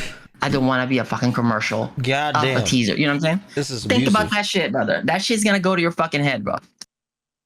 This is abusive as fuck. Okay, so let's talk about actual combo breaker. Hey, what's up, guys? Guys, that's how you do it, guys. Combo breaker. Oh my god. That's out of love, guys. That look like, that's out of love. Like the fucking Street Fighter 2 Turbo fucking KO screens, the countdown. Somebody should just make that and have Champ yelling at me. No, if he's getting emotional damage from this, then that means I was wrong with Zaf. Oh god. It's not emotional damage. This is spiritual fucking incineration. Like, that is what it is. It's not like he's like a vet. Do you understand? If he's like extra charm and softy, then I was wrong the whole time. Then that means he's like an undercover fucking charm and softy the whole time in the fucking during that tough time in the FGC. You know what I'm saying? Oh, but like gosh. I know he's not like that. He's not a new cat. You know what I'm saying? I'm not gonna have to treat him like. No, I don't want you to treat me like that. I want you to fucking give it to me raw. Gonna be like, Champ is cyberbullying me. Like what the fuck does that mean? Like, you know what I mean? Like you're gonna get those people like that, you know? But that should not experience that. Like this is like actual motivation for people that's been around. Yeah, I'm just on the ground with no teeth. I'm like, in black and blue. Yeah, I'm okay. You know, just put me in the fucking ambulance. I'll be good. Yeah, and mind you, like we're gonna watch Zap next tournament. He's gonna be cooking. Factorino. That's the 100%. He's gonna be truth. cooking for sure. Because, guys, I already said there's nothing worse than that. It's only up, right? So we can guarantee that he's going to play better than how he played in Combo Breaker. Guarantee. We can guarantee that. We can take that to the bank. Guarantee, brother. It's like tomorrow, the sun. Bro, Obama still in it. He's coming. You know? Okay, Okay, let's move on. What's the next one? What's the next topic? So, next one before Obama actually follows through with my request. So, we're going to talk about results. So, Combo Breaker results. We can talk about Fatal Fury really quick. So, we had an All-American Winners Finals with Chris G and Reynold, which was pretty dope. All right, because there was a lot of international competition. What was the score? What was the score with that one? It was 3-2 I was for Chris. Oh, so close. Yeah, I think Chris was up 2-0. Yeah, okay, momentum shift. Okay, what happened with Chris versus Go One? That had to be closer. That set was, I think, 3-1. I think so it was closer than the grand finals. Yeah, right? it was. So, right? Yeah, but Goichi was doing some cheap fucking high-low. Yeah, Goichi's just ridiculous, bro. He got fired, brother. That's what you call momentum, you know? When somebody get like that flow state, is a wrap already. Especially that usually happens in losers run too. Like, you know, when they're like back to back destruction, bro, you can't stop that shit. That's a freight train. Like, that's hard to beat. Like, once the momentum is there, because obviously all of them are at a similar level already. They're really close levels, right? But when somebody's on momentum, and now you're getting like, you know, bodied, and then all of a sudden, like the doubt starts coming into your head. Like, maybe I should switch up my style, even though your style you're doing is optimal for the time being. Then you start doing styles just to kind of like get him off his momentum. Yeah, that's the beginning of the end right there. So how do you stop that momentum from happening? You've been in that situation many times. I mean, you do stuff to kind of like throw them off though. Like usually would be like a good I'm gonna go to character selection screen and like ice the fuck out of this motherfucker, you know? Like some deliberate shit like that. Or like talk to him a little bit. Like, you know, like before, like, you know, damn. You really did that? Fucking stupid. Like that. You gotta talk to him a little bit. You're getting him out of the zone. I'm serious, brother. This is what we do. Get him out of the zone. Talk to him a little bit. Oh my god. Like, you gotta talk to him a little bit. You add some doubt. You know, just a percentage here and there. That's enough to kind of disrupt that. You gotta say like, I don't know if you're gonna be able to close me out, brother. I think you're dead. Like, you know, shit like that. Okay? Outside of the like, game shit. Wrong, okay? Yeah. Yeah. You have to say that. You gotta talk to that fucker, and then you kind of throw him off. And then that's the point where you're like, he's now gonna. It's either he could take it two ways, you know. He can be like, I'm gonna prove you're fucking wrong, or he's just gonna ignore me. If he ignores me, that's even better. You're just not gonna talk to me like that. You're that in the game. You're trying that hard, brother. I'll fuck you up like that. You're gonna say that while you're losing. Yeah. Don't talk shit while you're winning. Say while you're losing. Okay, and then you kill him. Yeah, that's like you could at least like have a better chance to throw him off your game. You know what I mean? But that's what I do. You know, talk shit to the fucker. You that's know, hilarious. losing. I remember you were clapping when you were playing Kane Blue River at ECT. You were like, that was a different show though. That's a different show. And I played him recently too, but yeah, that's part of it. But that's a part of the mental mind games. Is just to distract them and get them out of their That's part of it though. It's like you're in a competition, right? In a competition, like so in a competition, like that's really part of it. Like okay, pull up that video. Share me your screen again. Go to Evo. Oh, actually, you know what? This one. Rub the belly a little bit. He trying to be friendly. Look at the minute. Okay. Rewind all the way to start again. Okay, this is like Mena is like obviously they went to like the DR or whatever, they're cool like that, right? But Mena, this is like grand finals. And Cocker's not used to this kind of like situation. But look at Cocker's throat, bro. Look. Yeah, he's not used to this fucking cartoon goal. He's like look. He doesn't even know how to look at him straight in the eyes. Look, he's uncomfortable. This is part of the fucking game, brother. Look what happened. You know what happened to Cocker here? You know what happened to Cocker? You got mind fucked, bro. Brother, they put him this whole match, they put it within the same playlist as your match with Takamura. Same. They're right there, brother. It's like a lot of clapping happened that bitch, brother. That's what happened. The mentally that dude was done. But that all happens to that one. Oh Jesus, bro. You see, like look how uncomfortable that dude is. Right? Uncomfortable. It's like that. But that's part of it, bro. It's a competition. This happens in any competition, brother. It's part of that. It's a live event. You gotta be strong mentally. It's part of that. That's part of that. God, Obama, please, bro. Like, Where's okay, Obama? I did that shit to fucking Fujimura. Because because I took that shit super personal, brother. That me and that dude, we had something personal on that fucker. That dude, like he had all his homies there too, and then because he beat me at the Evo before that, because I would have gotten top 8 fucking the first season of Street Fighter 5, and then I was like, and then I lost to him, and then I was like, fucking motherfucker, got lucky with a pixel and shit, right? That. So I remember that. I thought about him for the whole year. Okay. Always. This is my motivation, is him, because I'm gonna destroy. So I destroyed his ass in fucking SCR, cooked him, and then now I'm gonna play him again in fucking Evo, right? So I was really focused, and this dude was playing some fucking Ibuki. Okay, well, obviously Ibuki beats awesome, but this is fucking man, I beat this fucker. That's my idea. So he got these boys there. I think Gowan and those cats are all there. Like we're there, like not in the stream station. We're just there on the side. And then I did this shit. I did that. Like that, like next to them, just to like get them a little bit intimidated. You know what I'm saying? Mm-hmm. And then I beat him so fast in the first game. It was like 2-0. That shit was fucking free. And I look at him. Think about that. Think about that. If you're a Fujimura Japanese, think about if I'm harassing you like that. Okay? Mm-hmm. And then they start like showing their phones and shit. I did this shit real life. They start looking at their phones and shit. I fucking unlocked my phone. I gave my phone. Here. This is gonna help you? Go. Here's my phone.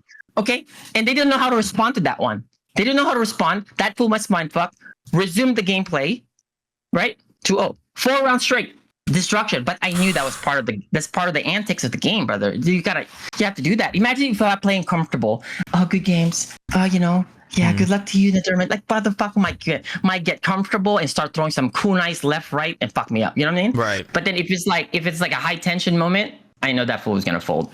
But yeah, it's kind of like that. Huh. That's pretty. That's pretty. That's how it is. People do that shit all the time, though. People, it's just not. We don't have the they look at the meta part, right? Okay, that one we have. But like, that's a lot of matches like that, especially like at Evo at a fucking tournament or like an offline event. It's not shown. But you see, like, it's just like a few things like that being shown. But that's like such an important part of Falcon fighting games. Yeah, it's an additional stress. Offline event. It's what's needed. You need that shit. That's an edge you have. Like any sporting event out there, people are talking shit. The fucking hecklers are there. If you're the away team, it's super standard. Like, so if you can handle the pressure because it's an offline event and you got all the fuckers talking shit, brother, you don't deserve to fucking play in an offline event then. like regardless how skilled you are, if you're not mentally tough like that, you're fucking dead. Doesn't matter. Your skill will go out the window if you're uncomfortable, fucking jittery and shit. I don't play my best until somebody does this to me, actually.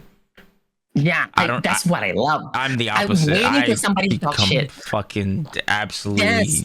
Yeah, I want somebody to talk shit to me, but then nobody talks shit. It's like they're killing me with kindness. So like I can't like usually I would like be able to sort of like think like, let's say I'm fighting you, right? Oh, that motherfucker hit on my girl. That motherfucker texted her. Like, you know what I mean? I have to think some fucked up shit like that. That's fucking I'll kill this. Like, you know, like that. My shorty. But if you're really my friend, I can't do that. Like I can't have that edge, you know what I mean? I don't have that extra, so I need that extra, right? But then if this guy was yapping, it's a lot easier. But then nobody yapping. That's what I'm annoying. Mm-hmm. But yeah, because I'm friends with most of them now too. But you know, with the internationals, I'm not friends with them. I make sure I'm not, so I can still like use that. Have that edge. When need me, when need me. Especially because they're less used to it than us, right? Like at least like here we're kind of that's fucking standard. Yeah, over there, hell no, they're not used to that shit. Super standard. Don't bother talking shit to Daigo Takedo. They're immune to that because they've done it longer than us. Right. Think about it, right? You know, it's like that's like I tried to pull that off the fucking clockwork. Okay, I went to fucking Super Arcade in LA. I entered obviously the Marvel 3 Street Fighter, and I was like, hey, Marvel 2, I'm gonna play this guy. I'm gonna enter 2. So I entered Marvel 2. I played Clockwork, right? I beat Clockwork, but I was talking all that shit. The fucker was not affected. Then this motherfucker's too OG, brother. It's like talking to Combo Fiend. Is my friend Combo Fiend? Like they're not affected by the shit talking. They just got a shit talk back and they just laugh around. It's like, oh my god, you cannot do that to them because they're so used to that already. You know, right? It's like you talk shit to Justin. You fucked up already. Like don't do that. You know, you don't do that. Like yeah, there's like people that just don't bother doing that. They're never gonna be affected. You know. Yeah, I'm like that with like anything, bro. Like it could be a pickup game of basketball. I won't even give a shit, but somebody says something to me, I just literally black out and I become somebody I don't even know I am. It's fucking insane. It happens in street. Happened in all these money matches I used to do on Street Fighter 5 and shit, like online exhibitions. I remember one time Rushdown was up. He was up what? It was a 1st to 10 against Rushdown. That's a player, right? Yeah, he used to play Urian, right? Yeah. Yo, he was up. He was up. Well, he only had like what was it? He only had like I forgot how many games left. Right, it was a 1st to 10, and then he like it was on Danny Pham's exhibition shit, right? So we had this thing called the heat check where you could pause and like try to throw off the other person's momentum. But he used the heat check. Wait. Yeah. Wait a minute. Hold up. There's that. You added some stipulations. Pause mid game, or no, like pause like a timeout. Like you could time out between like during the 1st to 10. No, right? I mean like during the game or after, let's say each game. Then you say timeout. After each game. Like okay, I thought mid game. I'm like, brother, that's such a great addition. Yeah, because the timeout is usually one each player in the 1st to 10. Yeah. So what happened? So he used it, but he used it offensively. He used it because he was up on me, right? Oh, this is bad. You should be stepping on the gas, baby. Yeah, you should be using that. He used it, and then when we went back to Discord during the heat check, we're supposed to both talk. And you know what he said to me? He said, "Yeah, I just wanted to use the heat check to give Zaf a breather because I'm just shitting on him right now." And I said, and I when I heard that, I became a man possessed. And the last words you hear me say, and you could literally watch this on YouTube. The last words you hear me say are, "Ha ha ha! I'm about to 5-0 you right now," and then I just left the call. And then that's so good. I legit. Oh, that's so good. 5 fucking straight, champ. And I was talking so much shit. Did you call him back? Did you call him back? No, I didn't call him until the end of the set. After the exit. Yeah, so we had that. No, you should have called. No. You should have called when you got 3 straight. When you got 3 straight, you gotta talk shit during, not like when you're like winning. You won already, brother. You gotta do it like. So I would talk shit, brother. Just 2 more, okay? I agree with you. Keep your legs open. Say that. Keep your legs open, okay? Make my dinner. Like shit like that, brother. That shit's gonna get to their heads, brother. It's a wrap out of that one. What you're saying is godlike if the person didn't already put themselves in a hole. He already put himself in a hole, and nothing makes you look worse than if that shit fucking gets flipped on its head and it's cataclysmic. The fucking dark clouds are coming out. It's ominous. The cows are running. The birds are flying. That's when you know, oh fuck, this shit might fucking. and that's why I just waited. This is why. Beat This that is why. This motherfucker is why so bad. most of the money matches that's happening like in an offline event is not streamed. You know, because the shit that's being said there for both parties is just all so outlandish shit. Like, oh boy, they gotta be calling all sorts of shit. Like the you know, the friends of the person that you're playing. Right. That fucker is talking all that shit to distract you, calling different names and shit, and you're just supposed to be okay with that. You know, but then it's also your boys can also talk shit to them. You know, it's kind of like that. It's all ruined the game. Then after that, do you know what's the most beautiful about fighting games? After that one, okay, man, that was really fun, dude. Everybody just dabs around and it fucking hangs out. And after that shit, we all hang out, fucking have dinner and shit like that. That's like the beauty about fighting games. You know, it all remains in the game. That's why when you saw the fucking Wolf Crone and the K-Brad in the final round, you see after that one, all that beef, all that pop-ups they did to each other, they shook his hand after, right? You know what I'm saying? It was over after that. You know, that's it. Right. But that's like the good thing about the fighting game community that I know. Like, it's like that, you know? That's it. It remains in the game. Is that it doesn't go past that because it's a video game, and you guys are talking shit like in a video game. It's like that, you know, to affect you. But like, it's the same. Like, you know, also like basketball, they all talk shit. It all stays in the court, you know. But like, yeah. So that's why I like that part, you know, of the game. That shit is it is fun. I don't know how to deliberately get to that point of focus, but if a motherfucker talks shit to me, it's game over. I am undefeated when that shit happens. Let's talk about the results. Okay, so results time. All right, so Street Fighter, top 8 was pretty good. The venue was super hype. As we saw, fucking Dual Kevin made it to winners finals. Yeah, I was waiting for Dual Kevin. Right. Yeah, Itazan was super sick. Yep, Itazan. I was like, obviously that this was the very first tournament of Leshar, like major wise, you know, that he won, you know, like you know, for how good he is. He's always been like talked about as one of the like most skilled players, you know, already in Asia for so long now, and for him not to win, it was always been something about his mental, you know. But then, but we know that it's just a matter of time before he snaps out of it, because if you're constantly getting far in every tournament like that, you're gonna, it's just like statistics, you're just gonna win eventually, right? You know, so it always gets there. So I'm really happy that he kind of like broke that curse, and this is what's gonna happen here. Like, that dude is gonna have some newfound confidence now because he finally cracked the first one. Right. So like Leshar is actually will level up the next time you fight him, you see him play. He would be so insane. The good thing that will save the community from that level up is that we're gonna have a patch next week. So there will be a reset. So you know, we would have not, because like there will be so much changes, right? So like a lot of like the way you used to play would change. Now you have to innovate, like maybe come up with like a new way to play the meta from your style, and a lot of things will happen. So yeah, he played phenomenal. He was sent to losers by Bonchan, and they ran it back in losers side of top 8, and he beat Bonchan. Was it 3-0, 3-1? It was like 3-1. It was pretty, wasn't it convincing? Yeah, because Bonchan decided to be a Kang. A kangaroo jumped around and fucking got hit by the fucking level 2 in the air, you know? Yeah. Got captured, yeah. But that is part of the strategy, though, you know? That's true. Because Mice DP is like whiffs at a certain range. So like the demon flip, like fake, would kind of like constantly bait that. That's why a lot of air attacks was used. Which makes sense. So it's part of the strategy, yeah. Yeah, his air to ground approach, how he can manipulate it, is gonna throw her off. She can't reliably cover horizontal distances like other Shoto like DPs and stuff like that, since hers kind of more vertical. But yeah, but he played immaculate. I mean, we all know he's like super robotic, super optimal, strategically sound. He plays very like stable. You know, it's just like those moments you're talking about where he would just start to lose his focus and composure, and then it's like he's a shell of himself. And the strategy was super good though. It's like, okay, I'm gonna play, because like Ed is his best character. We know that. Everybody knows that, right? That's his best character. But the problem with Ed is that it's really hard to play Ed all throughout the tournament.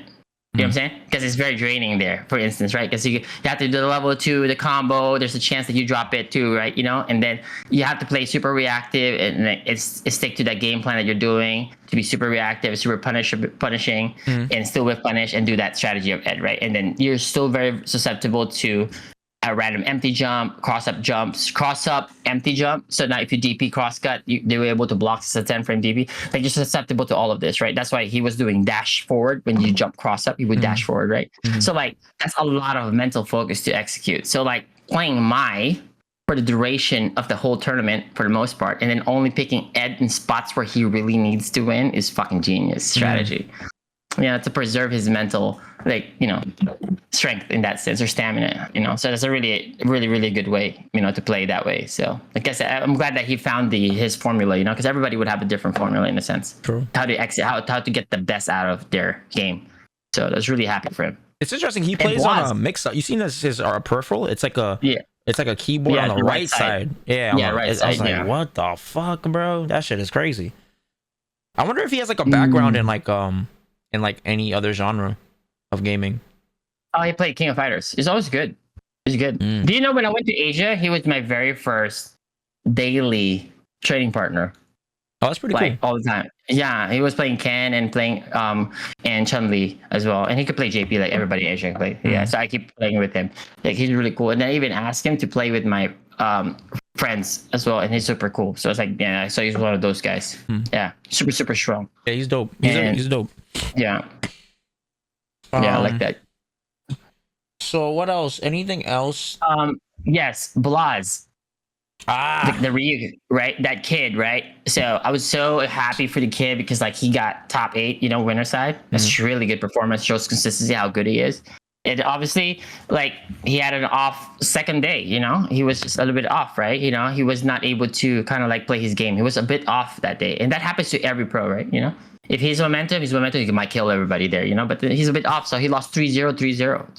What I was told was that he doesn't. There's not much Rashid experience in that particular region.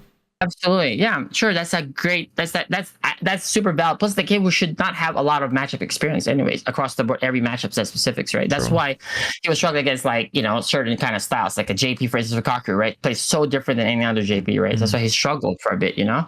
But like, if you think about him losing to Ending Walker, Ryu Mirror too as well was really, really good game. But he ends up playing so passive. He got walked down by Ending Walker every time, you know. He wasn't, you know. So I'm sure how many Ryu Mirrors has he played for sure, like in his level, right? Like seriously, how many? It's only Ending Walker, right? And for a few guys in Japan, right? They can play Ryu in that level, right? Maybe Paladin, you know. But like I'm saying, like there's not a lot. So like that experience part, you know, that kicks in. But it could just be like, look, he's having an off day. That's every pro has an off day, brother. It's just the reality of it, you know? It's hard to say he had an off day because it was the same day as top 24 and he cooked Noah. Yes, for sure. Yeah. But like, he looked like he just woke up. If you see his eyes when he sat down, he looked like he just woke up. Yeah, and he always with his bedhead and he's always like that. Yeah, he always looks like that. I'm just giving an excuse for that why or how he performed, right? Because obviously we all root for him, you know? But like, it's just like, but people, you're not going to be on all the time. For sure, that's true. And that's a new chapter already too. Like after to get to top 8, you get adrenaline dump, and then now you have a brand new set of focus, right? And that one usually would kind of like ice you because you have to wait 3 hours, for instance, right? And that would ice you. So that you have to kind of like keep it on the whole time and not turn it off, right? You know, to keep that. You know, what if you turned it off and now he wants to just turn it back on like that? Sure, you could still play, but like you're not going to be like killer mode, you know, and that happens, you know. But and I'm happy for Ending Walker as well. He performed so well, you know. He plays so cool, yeah. Then dual Kevin, I was rooting for Kevin. Kevin is like, you know, it's just a matter of time for Kevin to just win one of these big majors, brother. I promise you. Kevin is so consistent, so good, and I called it too during the game. I was like, I think Kevin. I don't know how prepared Kevin at like the Zangief matchups, the specifics of it, because I don't know which Zangief he's playing as like, you know, that well, because like obviously in Japan they get to play with a lot of different Rashids, right? And I don't like Kevin knows the matchup for sure, but like to what extent, how many layers does he have, you know? And he was just using ground game footsies, whatever that he likes to do. It was super stable, but then Itazan was kind of taking turns so greedy after blocking around out so much, make him guess. So like I think like if Kevin just labs that matchup a bit more, I think he should be fine next time. Because Kevin's always there in the top 3. He's always in the mix. Literally. So it's just a matter of time. Kind of like what Leshar, right? It's just a matter of time. Like Kevin's gonna win, guaranteed. There's no way like you're not gonna win there. You're there all the time. You're gonna win. You have an X amount percentage to win at every tournament if you somehow get to top 3, regardless, right? So you do that over and over again. You guarantee you're gonna win. You just hope that it falls into the good tournaments, you know. Right. But but like he's gonna win, and then if he wins that, it's a wrap. You know, he's gonna have more confidence in that shit. Right. Yeah. So I think this was a great bow tie tournament. You know, to just wrap up the season 2. The last season, you know, last tournament of the season. Yeah, this is really, really good. I thought it was a beautiful top 8. There was a lot of variety in the top 8. You know, and just contrasting styles and what characters we have there. We have 2 Ryus. We have an Ed / Mai, Zangief, Akuma, right? Akuma, Duo Kevin, Rashid. Yep. Who's the other 2? Chun-Li. Oh yeah, Gohan's there. Goichi, yeah. Yep. Wait, we don't have a Ken? Ryukishi didn't go in Tokido. Tokido's there, but he lost to Psycho. He lost to Psycho and Itazan. Yeah, Itazan, yeah. And Ryukishi didn't go because he already qualified. No, Ryukishi was there. Ryukishi was there? Yeah. He lost to whom? He lost to V-Sim in losers and in winners. Oh, Jack lost. Yeah, Jack lost to yeah. I called that too. Though. I knew that like Jack was gonna lose to Ending Walker. Oh yeah, and just so there's that's a lot of character. Yeah. Jack is so good, so consistent too. But like he's one of my favorite juries to watch. Yeah, because that character's so boring, but like I don't know, I like the way he plays her. It makes her look so dynamic. Yeah, he's definitely dynamic for sure. Yeah, so that's nice style by Jack actually, and plus like to actually represent. Like imagine like in their region, you got Kevin and Jack is from that region representing and getting top 8. You know, it shows how strong they are. You know, they're absolute world class anyway. So that's really awesome. Right. See, I'm happy about that for them. Yeah. So it was. I think it was a great tournament, and then just the energy of being there. It was. It's exciting, man. Itazan. We haven't talked about Itazan. Oh yeah, Itazan. Yeah, what do you think about his performance overall? Itazan is incredible. That man, regardless of how, because Geef has been fluctuating, right? He's been like, he's been decent, and then he became elite because of that one patch where he was again, brother. Japan had him top 5, brother. Many months already before this, bro. I promise you. I don't think he's top 5. I don't think so either, but that's what they said. But obviously they got the 3 Zangiefs there, fucking Kobayan Jr. and Itazan. Of course they're gonna think that. Yeah, probably, right? It's bias. Remember they used to say Laura was trash, and it was like, and then Iodon just destroyed them all. Like, yeah, we didn't know that, but like that's how it is, though. You're gonna have different opinion depending on the region that you're in because you're playing different kind of characters, right? And different character specialists, so that makes sense. That's true. But like from them, like the Zangiefs are an issue, you know, because like if you think about the Zangiefs there, like Zangief can fight most matchups there, you know? Like, yeah, so it's like, and then Zangief does well versus all the, like, characters that are meta. You know? And Zangief does well versus Mai. That's why... Really? I didn't realize that. Oh, brother, yes. That's why you see, like, Leshar lost to Junior in China, and he tried to bust out that fucking Mai. It didn't work out, brother. It was bad. Because like Zangief is just gonna walk you down and gonna armor pierce those things, and then your backdash is trash. So he's just gonna like manhandle you, kind of like with the footsies, and you're only doing fucking fireballs basically. And she doesn't do a lot of damage either until she gets the super install. That's true. And then once Zangief gets level 2, what are we doing? What are we doing? Right. Seriously, think about that. Seriously, that's like what do we do? Jump, like you know. Right. So that's one of those matchups that. Like it was pretty cool for Zangief, right? And like I'm not saying Zangief is like top 5, you know. I don't think so, but like he's not bad character too, you know. But like obviously Zangief does well versus like every character, like but he doesn't beat them, you know. He's just okay, right? So yeah, but then I do think that Zangief is like in a good place, you know. I hope they don't nerf him. I think he's fine the way he is. He's not really broken. He's just annoying to fight. Agreed. That's all. Agreed. Yeah, he's not broken. I agree. I don't think they need to do anything to him, to be honest. Not buff him, definitely not buff him, and definitely don't nerf him. Knowing Capcom, they're gonna fucking nerf him, dude. Do you remember they had an emergency patch just for Zangief, bro? Oh, for the was it the stand medium kick change? That's the jump knee right? Towards medium K, the 6MK, they nerfed the fucking jump cancel SPD as well, which only really primarily affects him, right? You know what I'm saying? Like they add scaling to the headbutt, which is like it was insane. Like they had emergency just for Zangief, as if it was like breaking the game. Do you think about that shit? How do you feel about them getting rid of jump cancels? I don't like that. I like there being extra things like that in the game. Yeah, but if you think about it,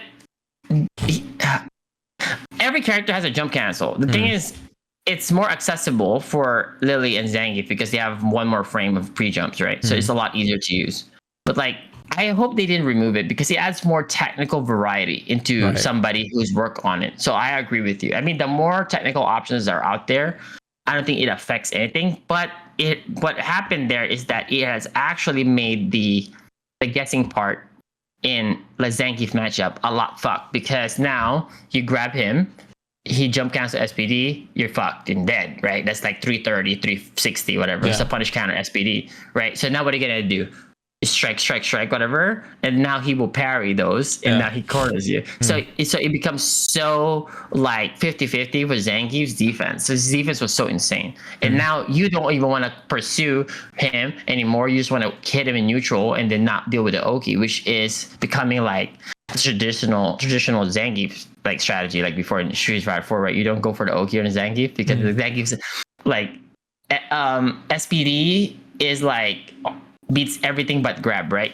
But then the regular one beats grab or something like that, but not strike, you know. But it's a 2-frame startup. That shit's crazy. Yeah. So you don't want to mix up Zangief on his wake up, but like I think in this game that's a bit rough. So I think they should have kept it, but maybe remove it on Zangief. You know, if that's the case, because only Zangief is utilizing it. Right. Lily's could use it, but like you said, it just didn't. It wasn't anywhere near as like obnoxious. Imagine if the modern players that plays those characters actually use the jump cancel, because they could use it. Because I was testing it, it was insane. You just do up in the button, and then kind of like a plink version of it, and you get the jump cancel SPD raw. But then obviously that's too technical for the execution part of it, you know, for a modern player in general, right? Because the reason why they play modern because of the execution like barrier. So like imagine that would be so much more easier, you know. I didn't even think about that. That sounds miserable. Yeah, that was pretty nasty. Like JR's actually doing shit with Honda already too. I was like fucking around with the butt slam, but like he said like he did something with a headbutt too. You could do like jump cancel headbutt and shit. You seen the Bison one with the heavy scissors? That shit is hilarious. Heavy scissors, jump cancel like heavy scissors. Oh, that shit's insane. Oh my god, bro, that shit did so much damage, man. That shit would have. I guess it would have ruined the game eventually. Yeah, I guess it's good that they nerfed it, because it will get in like that. It will get crazier. Because it's only hard at the start and then gets easier and easier the more you do it, right? That's so true. Now you're not trying to do it like next month, right? But like long term wise, your success rate is like 30%, becomes 35, 40, and so on. And once you get to like around the 80 range, you're Gucci already. And that's true. Yeah, you can just build it, you know, slowly but surely. That's true. As I'm starting to see, like, especially from talking to you more, how just the balance of the game can get so easily affected by like letting things slide, or you know, or just changing little things. So yeah, for sure. Think about this change. Yeah, the random change. It's like this. Let's say if the back recovery, let's add it like 4 extra frames of like, you know, knockdown. So that will fuck up a lot of the throw loops already. Yeah. If you think about it, right? If you do back recovery on the corner, as long as it's a punish counter grab, that means they have to eyeball what wake up you did. So if somebody does a walk up grab, but then you did back recovery instead on that grab, then his grab is gonna whiff. Right. Because it's like a 4-frame difference, you know, like kind of like that. So like that would fix it already. That means they have to do more tick grabs in the situation, you know. Yeah. So like I think like that's also one way you could do it. You know, I don't think they're gonna do that though. Yeah, we'll see. I'm excited to check the patch notes soon, man. It's like literally next week. Literally, we're talking next week, brother. Next like, Wednesday. Yeah, like legit 7 days from now. Are you gonna stream that night? What's your plan for that? You're gonna stream for 48 hours? What do you mean? I mean, not 48, maybe 30. Okay. Yeah. He said 48 hours. He's like, wait a minute, I'm in my 30s. Too much. 30, begin to 30. He's like, wait, I'm in my 30s. Let me chill for a second. Yeah, fuck. Okay, all right. So, really quick, BAM Battle Arena Melbourne 2025 is taking place this weekend. This is a EWC qualifier. There's gonna be some big names that are heading over there. Chris G, I believe. Bonchan is gonna be there, and a couple other killers for both games. So this Champ was telling me earlier before we started the stream, basically because EWC is so close, a lot of these tournaments are just gonna basically be EWC qualifiers, you know, regardless of where they are in the world, and that makes sense because they have to try to get these spots, you know, situated. That's a major, anyways. That's a major. Yeah, that's a real major. It used to be Shadowloo Showdown, right? I'm not sure if they're affiliated like that because I don't know if it's the same owners of the Shadowloo Showdown. Shadowloo Showdown was great, you know, but I don't know if BAM is the same. Of that, you know, I'm not sure, you know, or it came from that, you know, I'm not sure, but that's like Australia is nice country. Yeah. So I've never been there, but one day I do hope to go. Maybe next year. It was a far ass flight, brother. I'm telling you right now, that shit was like what, 19-hour flight. I went to Singapore. I was 22, so I mean, how you got 22-hour flight? Is that direct or you had layovers? No, it was 22 total. So I did 10 hours to Qatar and then 12 hours from Qatar. Oh, so you had the layover then, I guess. That's not even counting the layover. That's like me in the flight. Oh, brother, that is crazy. That shit was wow. That's a lot of sleep, bro. I woke up a lot of sleep. Oh yeah, I'm so nice and rested, oh, bro. I hate that. And I hate the fucking sleeping in the plane. What do you mean? I have fucking 9 hours left. That's crazy. Like I was like, I'm gonna try not to sleep before. Like the day before, so I can be super tired. So I'm gonna sleep. So I was sleeping in the plane, and then I sleep, and then it's like a long ass flight, like a 16-hour, 17-hour flight. And then I sleep. I fucking really snooze off the whole time, and then I randomly wake up, and I'm so like, oh man, that was a pretty decent sleep because I was super tired. I wake up, I only slept for 6 hours, bro. So like that's still a long way. You know how many movies you have to like tolerate in that one, plus the noise of the boom. Like the plane, like bro, I can't deal with this shit. But you know, that's part of it. Like planes, you know, I don't mind. At least I don't have I'm not scared or has a phobia with the planes. You know, I know some people who does, so it's a bit rough for them for traveling. Well, yeah, so that's gonna be this weekend. I have no idea what channel it's gonna be streamed on, but I'm pretty sure if you just go to either Fatal Fury or Street Fighter 5 or Street Fighter 6 and you turn your filter to highest viewed, it'll probably be one of the more higher viewed channels because Japanese accounts are going to be rebroadcasting it and whatnot, so it'll be pretty easy to find it. So Sunday in Australia is what day to us? I think that's they're Saturday. Like legit a whole day. Yeah, I think it's Saturday. Right? It's at least 13 hours. It's gotta be. From me. From you, you're 3 hours, so it'll probably be 9-10 hours for you difference. So right now it's the 28th to them, basically, already. Yeah. And it's already 2 p.m. in their time zone, brother. Sheesh. And right now in my time it's only 9 p.m. Yeah, that's pretty nasty. It's about to be midnight right now. 3 minutes like, for me. 3, 4, 5, 6, 2. That's pretty gross. Damn, that's like 17 hours, bro. Okay. All right. Brother, 17 hours ahead. The fuck? Book of the week time. Power of Habit. Excellent book. If anybody is wondering how do you go about changing your habits, you learn this. This is one of the best books I've ever read when it comes to understanding how humans form habits. All right. It talks about and breaks habits into 4 categories: your cues, your triggers, your routines, and the craving that helps cycle and keep these habits in your. Yo, this is a fantastic book. I love this book. There are audiobooks for it. If you are a person that is on the move, you can easily find these on YouTube, whatnot. But I revisit this book every so often. But this is a super fire book. I use a lot of my teachings with helping people replace so-called bad habits with more effective and efficient ones, based off of the principles that I use in this book. All right. So people will be asking me, Zaf, how do you blah, blah, blah. And I always kind of reference this book and how to instill good habits in players, which I have to do with myself. Like Champ gave me some excellent advice. So today I'm going to be using this book. You know what you're doing. Yeah, exactly. So yeah, you're doing fine. But so that's the book of the week, guys. Charles Duhigg, I think Duhigg, Power of Habit. All right. Nice little Ronald McDonald color. You'll find it pretty easily on the internet. All right, so now Q&A time. Champerino, my compadre. Let's boogie.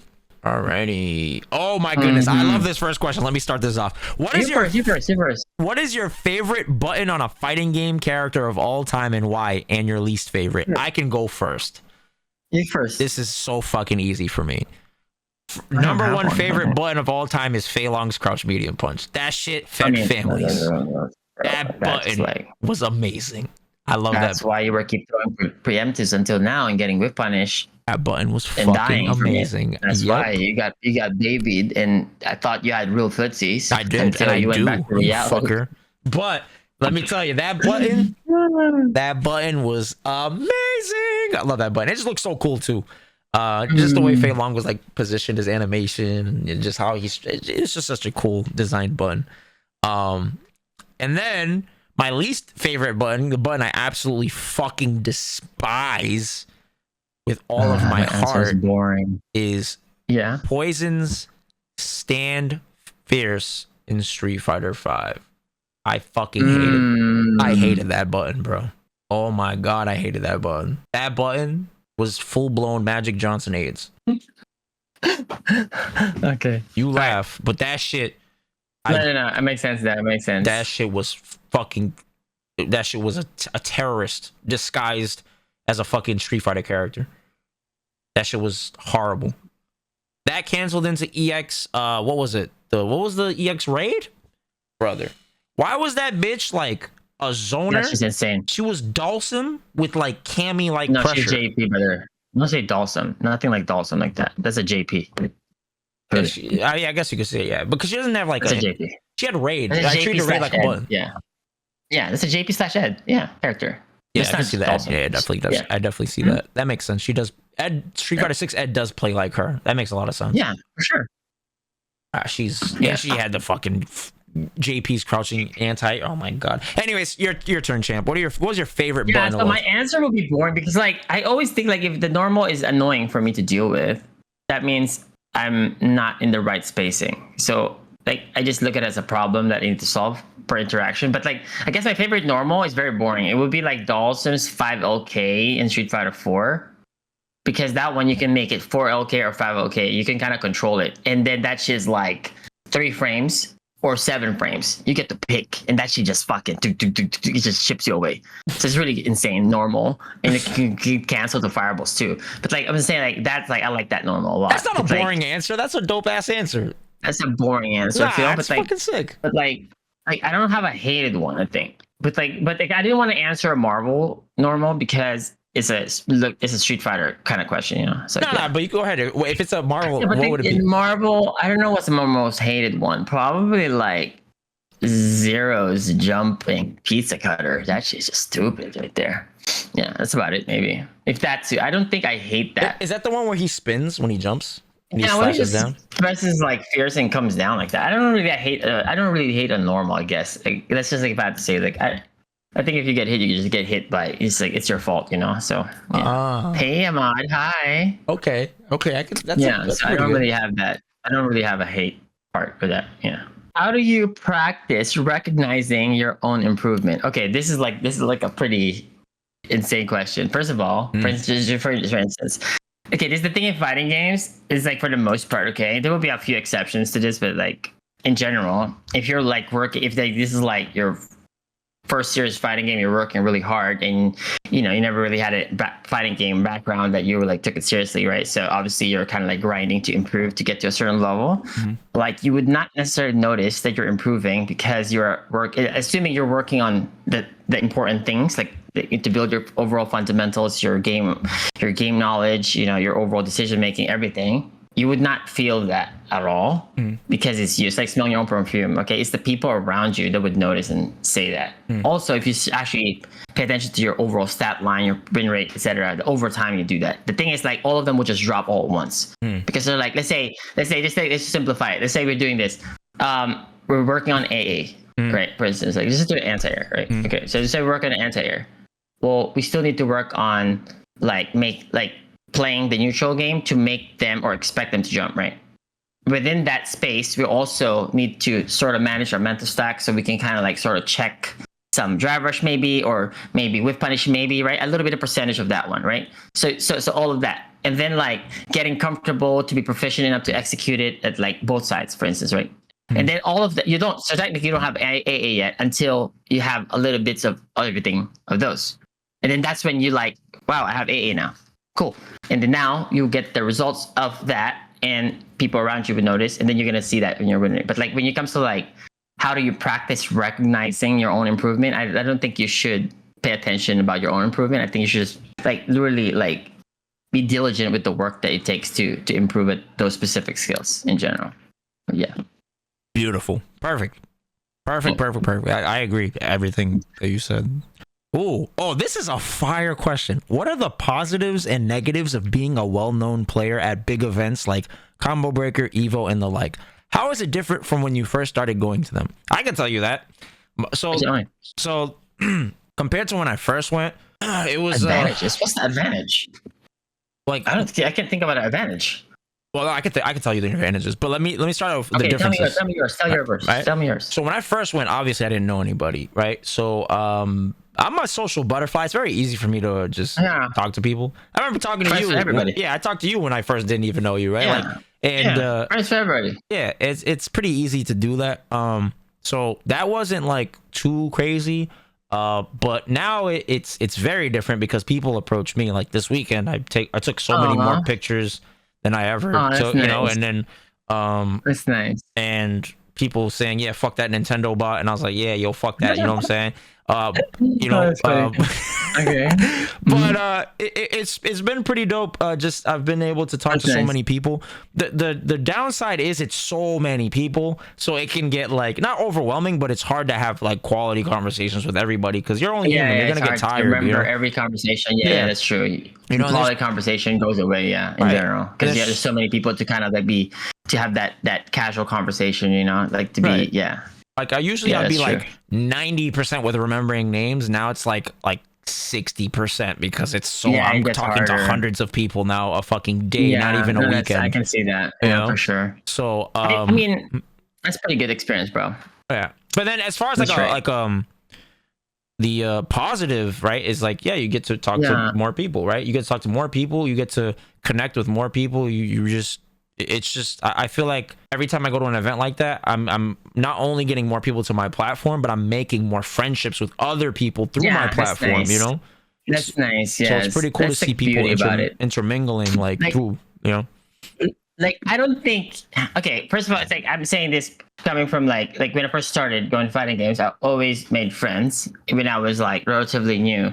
And I had people there that, I became friends with over time. And, when I got sort of like quote unquote known, whatever, it's still the same people, you just add more people around. And then it's like the beauty about going to an offline event is that everybody there, you share the same passion with. So that's why everybody's kind of cool with somebody. Sure, sometimes you're like annoyed because you want to lock in, focus, and then you're getting stopped, right? Sure, that's fine. But like that's not necessarily the bad because that's like they went to the tournament, they want to say hi to whoever they want to say hi, because everybody there is like a community.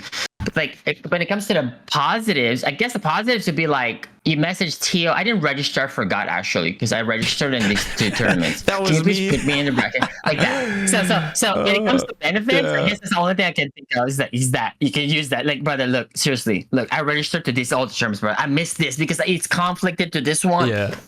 Come on, man. Legit. I've been going to your shit the whole time. It's not like you just really just it just like became lazy, right? No, it's just like it's really on. But like the thing is, that has happened to me too many times because the other time, like I never really registered for a tournament because like usually, let's say your manager of your team would register all the players, right? That's like under their umbrella. So I never would register. They would register for me, and then when that happens, it's like sometimes they will forget. Because I'm going to many tournaments at that time, and when they do forget, I go straight to the TO. And mind you, the bracket's been out already, right? Like 48 hours before, and I'm like, brother, look, real shit. Like I'm not in the bracket. I don't know what the fuck happened. Me, I'm always registered. I'm always here. So like I got away with with a little bit of leniency to be able to enter those. The one area that kind of like did me they didn't do it to me personally, but everybody forgot to register for NCR. this time because there was like so many tournaments in a row. You had the CEO, you got to do the SCR, then the NCR, and everything in the final round, right? So everybody forgot. That's why that was like a pool of death, where like all the pros that was like all did not register. I remember we still went to that. NCR because we're all gonna use that pro card to register on the door. That was offline. John like, you Choi, guys registered offline, right? Like off. I mean, like, yeah, no, at the it's event? off already. I don't know what happened, but basically everybody that want to register at the door, you guys could, but you guys cannot ruin the other pools anymore because I don't want to do a reseed. That So shit now is they crazy. put us in one pool. Mind you, every pool is 16 man. This is one giant tournament to get out of the pool, right? So you got Mago, me, Go, every fucking pro. Mind you, this is NorCal regionals. I was like, hey, wait a minute. First of all, you know how many championships I brought in this fucking region? Okay, so I think I deserve a little bit of leniency. Right? So it's my region. What the fuck? Like, I don't want to be part of this shit. Like, you know what I mean? I just came from France. What the fuck, guys? Like, come on. Like, no, they have to be fair about that because if we're doing this for everybody, you have to say, okay, I get it. So what happened was the winner of that was Marn. That's what the famous Marn run in Street Fighter 5 with the Armika nonsense, with all that shit. It was super sick. But yeah, so it created an amazing moment, you know. But like, yeah, but that's like a pretty cool moment, I think, you know, for the FGC. That's so sick, like, bro. nice. That's so funny. Yeah. The registration. Yeah, I think.